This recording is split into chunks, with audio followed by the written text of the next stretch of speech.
নমস্কার, আমি নয়ন। আপনারা দেখছেন দা লং প্রসেস। চলন্ত ট্রেনের মধ্যে একজন মহিলা বয়স্ক মুসলিম চাচাকে চড়চাপড় মারছে এবং গালিগালাজ করছে। এই ভিডিও আপনারা সকালেই দেখেছেন, নতুন করে বলার আর কিছু নেই। এই যে বালুরঘাট এক্সপ্রেস ট্রেনের যে ঘটনা, সেই ঘটনাকে যখন রাজনৈতিক রূপরেখায় পরিণত করতে চাইছে, তখন আমাদের মতো মানুষকে দু চার কথা বলতেই হয়। দেখুন, আপনারা সকলে এই বিষয়ে পক্ষে বিপক্ষে আপনারা ভোট দিয়েছেন, আপনারা মন্তব্য করেছেন, আর আপনারা এটাও বলেছেন যে এটা তদন্ত হওয়া দরকার রয়েছে। কিন্তু যখন একজন বড় রাজনৈতিক নেতা এই বিষয়কে একতরফা ভাবে বয়ানবাজি দেয়, তখন বিষয়টিকে আপনাদেরকে বুঝতে হবে। এই রাজ্যের বিজেপির সব থেকে বড় মুখ এখন শুভেন্দু অধিকারী এবং তার সাথে রয়েছে দিলীপ ঘোষ বাবু।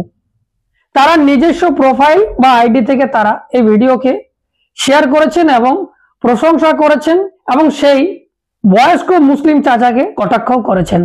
তো ঠিক তার পক্ষে তৃণমূল কংগ্রেসের বড় বড় যারা রাজনৈতিক মুখ রয়েছে, তারা কিন্তু সেই পক্ষে তারা মন্তব্য করেছেন এবং সেই উগ্রবাদী হিন্দুত্ববাদী মহিলাকে কটাক্ষ করেছেন। দেখুন, বিষয়টি আপনাদের বোঝার আছে।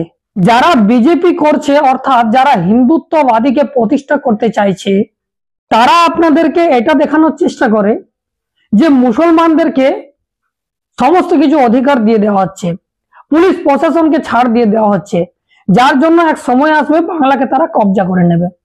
তাই লাগাতার তারা এটা চেষ্টা করে যে কিভাবে মুসলিমদেরকে বদনাম করা যায়। তো ঠিক তার উল্টো দিকে টিএমসি সরকার কি করে না, এরা যেটা করছে ঠিক এরা সেটাই করে। এরা এমন ভাবে ভাবধারা দেখায় যে মুসলিমদেরকে তারা বাড়িয়ে চাড়িয়ে রেখেছে, অথচ এই তৃণমূল কংগ্রেস মুসলিমদেরকে বাড়িয়ে চাড়িয়ে রাখেনি, এটা দেখানো হয়। তাহলে এটা যদি করা হয়, তাহলে লাভবান কারা হবে? বিজেপি। কারণ বিজেপি হিন্দু জোটটা একত্রিত হবে। আর এটা যদি তারা দেখাতে সক্ষম হয়, তাহলে মুসলিমেরা ঐক্যবদ্ধ হয়ে তৃণমূল কংগ্রেসকে ভোট দেওয়ার জন্য তারা ভাববে এটাই আমাদের নিজস্ব পার্টি, এরাই আমাদের উন্নয়নের কথা বলে।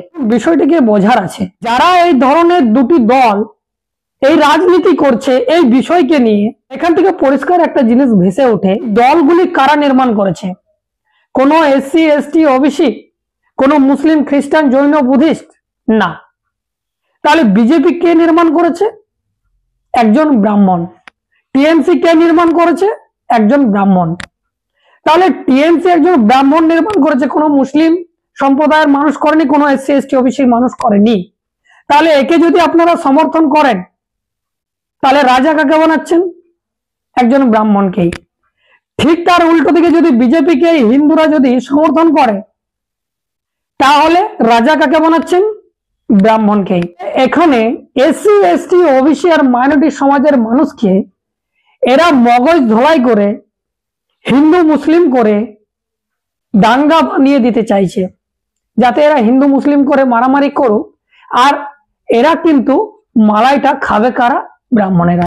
কারণ আপনারা যাকেই ভোট দেবেন, রাজা তো তারাই হবে। এবারে শুভেন্দু বাবু যদি সত্যি এই হিন্দুদের কথা ভাবে আর হিন্দুদের পক্ষে তিনি কথা বলেন, তাহলে আজকে পূর্ব বর্ধমানের কাটোয়ায় গীত গ্রামে, যেখানে আজকে 130টি পরিবারকে শিব মন্দিরে ঢুকতে দেওয়া হলো না, উচ্চ বর্ণীয় সমাজের মানুষেরা তাদেরকে এখনো পর্যন্ত প্রবেশ করতে দেয়নি এবং তাকে ঘিরে সেই গ্রাম আজকে তুলকালাম।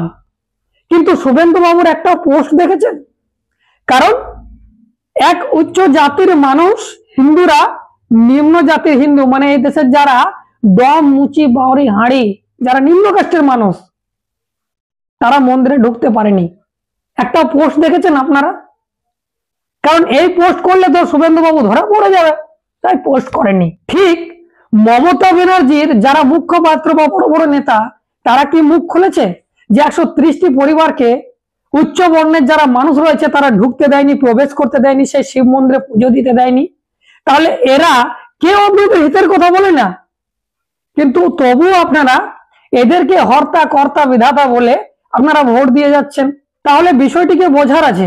এরা শুধু হিন্দু মুসলিম করে আমাদের মধ্যে বিভেদ লাগানোর কাজ করছে, অথচ এই দেশের নিজস্ব কোনো রাজনৈতিক দল আপনার নেই, কোনো এসসি এসটি ওবিসিদের এই বাংলার বুকে বড় একটা সংগঠন নেই, যেখানে এদের বিরুদ্ধে আপনারা কথা বলবেন।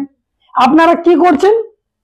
আপনারা রাজনৈতিক ক্ষেত্রে যান, ধার্মিক ক্ষেত্রে যান, যে কোনো ক্ষেত্রেই যান, আপনারা রাজা কিন্তু আলটিমেট বানাচ্ছেন ব্রাহ্মণদেরকে। আর এরাই ষড়যন্ত্র করে আপনাদেরকে কখনো হিন্দু মুসলমান করছে, কখনো বলছে যে আজকে এ আমার সংরক্ষণ খেয়ে নিল। তো এই করে মারামারি আমাদের মধ্যেই করানো হচ্ছে। তাই এই বিষয়টিকে রাজনৈতিক রূপরেখায় পরিণত করেছে এরা। তাই এই বিষয়গুলো আপনাদের সামনে আমি উপস্থাপনা করলাম। আপনাদের কি মনে হয় এই বিষয়বস্তু নিয়ে অবশ্যই আপনারা কমেন্ট করে জানাবেন। যদি প্রথমবার দেখছেন, ফেসবুকে দেখে থাকলে ফলো করে নেবেন। ইউটিউবে গিয়ে সার্চ করুন দ্য লং প্রসেস, সেখানে সাবস্ক্রাইব করে রাখুন, কারণ আমি ধরনের কন্টেন্ট নিয়ে আসি। এখন এই পর্যন্তই, ধন্যবাদ।